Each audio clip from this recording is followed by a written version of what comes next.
सन्माननीय व्यासपीठावर उपस्थित प्रदेशचे प्रवक्ते सन्माननीय श्री महेशजी तपासे साहेब, आमदार भुसेरा साहेब, माजी आमदार बरोरा साहेब, ठाणे पालघरच्या विभागीय अध्यक्षा सन्माननीय सौ विद्याताई वेखंडेताई, पालघरच्या जिल्हा परिषद सदस्या भक्तिताई वाळटे, शहापूरच्या तालुका अध्यक्षा रंजिताताई, आमच्या शोभाताई आणि उपस्थित सर्वच मान्यवरांना माझा विनम्र नमस्कार। खरं तर छत्रपती शिवाजी महाराजांच्या प्रतिमेला नमस्कार करताना एक गोष्ट जाणवली की आज छत्रपती शिवाजी महाराजांच्या आदर्शांवर चालण्याची खरी गरज आहे।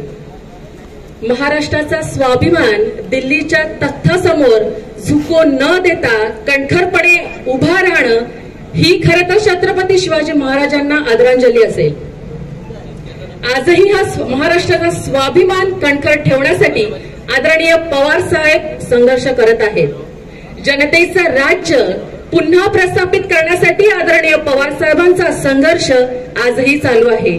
म्हणूनच इथे उपस्थित असलेल्या राष्ट्रवादी काँग्रेस शरदचंद्रजी पवार पक्षाच्या प्रत्येक कार्यकर्त्याला मी सांगू इच्छिते की आदरणीय पवार साहेबांनी भिवंडी लोकसभा क्षेत्रावर जो विश्वास दाखवलेला आहे तो विश्वास सार्थ ठरवण्यासाठी महाविकास आघाडीचे आपले उमेदवार सन्मान्य श्री बाळामामा म्हात्रे यांना सर्वाधिक मताधिक्याने निवडून आणण्याची जबाबदारी इथल्या प्रत्येक कार्यकर्त्याची आहे आणि त्या प्रत्येक कार्यकर्त्याने समर्पित भावनेने येत्या या दिवसांमध्ये काम करण्याची गरज आहे।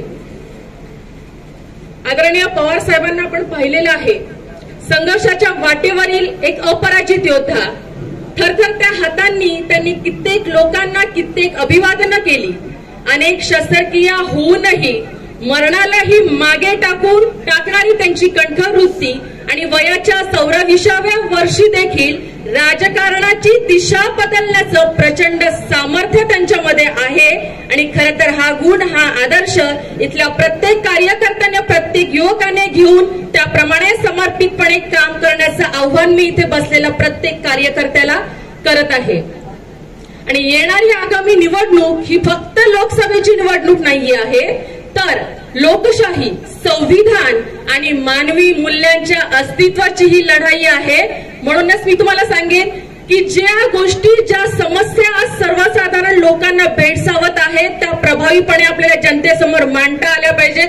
त्यामध्ये वाढती महागाई असेल, गॅस सिलेंडरचे वाढलेले दर असतील, इलेक्ट्रॉल बॉन्ड मधला भ्रष्टाचार असेल, किसानांचं आंदोलन असेल, महिला कुस्तीपटूंच्या वेदना असतील, यासारख्या अनेक समस्या आहेत ज्या आज सर्वसाधारण कुटुंबातला माणूस भेडसावत आहे। त्यामुळे प्रचारादरम्यान या ज्या समस्या आहेत त्या आपल्या लोकांपुढे प्रभावीपणे मांडता आल्या पाहिजे, तरच वैचारिक परिवर्तन होईल आणि तरच भिवंडी लोकसभेमधलं परिवर्तन आपल्याला दिसून येईल आगामी निवडणुकीमध्ये।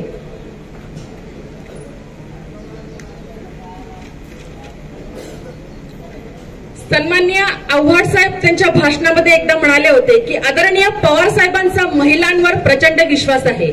त्यांनी जे जे निर्णय महिलांसाठी घेतले ते अतिशय पुरोगामी होते। आज महाराष्ट्रासह भारताच्या प्रत्येक महिलेला सर्व स्तरांवर जो मान सन्मान मिळालेला आहे तो आदरणीय पवार साहेबांमुळेच असेल। आज संरक्षण खात्यामध्ये महिलांना तिन्ही सैलादानांमध्ये सामावून घेतलं जात आहे, 11% त्यांना आरक्षण मिळालेलं आहे। त्याचप्रमाणे स्थानिक स्वराज्य संस्था, जिल्हा परिषदेमध्ये त्यांना आरक्षण मिळालेलं आहे। वडिलोपार्जित संपत्तीमध्ये जे आरक्षण मिळालेलं आहे ते आदरणीय पवार साहेबांमुळेच।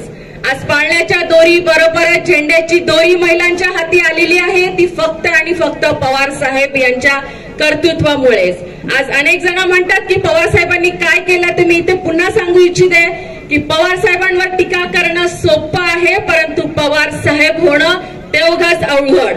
कारण त्यासाठी तुम्हाला विशीमध्ये विद्यार्थी चळवळीत सहभागी व्हावं लागतं, 29व्या वर्षी आमदार व्हावं लागतं, 32व्या वर्षी मंत्री व्हावं लागतं आणि 37व्या वर्षी मुख्यमंत्री होण्याची धमक अंगात असावी लागते।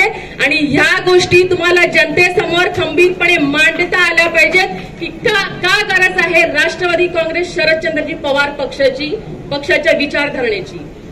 राष्ट्रवादी काँग्रेस शरदचंद्र पवार या पक्षामागचा पुरोगामी विचार महाराष्ट्राच्या प्रत्येक कानाकोपऱ्यात आपल्याला पोहोचवायचा आहे आणि संघर्ष करून लढायचा आहे आणि येणारी आगामी लोकसभेची निवडणूक आपल्या सर्वांच्या सहकार्याने जनतेच्या साथीने आपल्याला जिंकून दाखवून एक वेगळं परिवर्तन या लोकसभेमध्ये आपल्याला दाखवून द्यायचं आहे।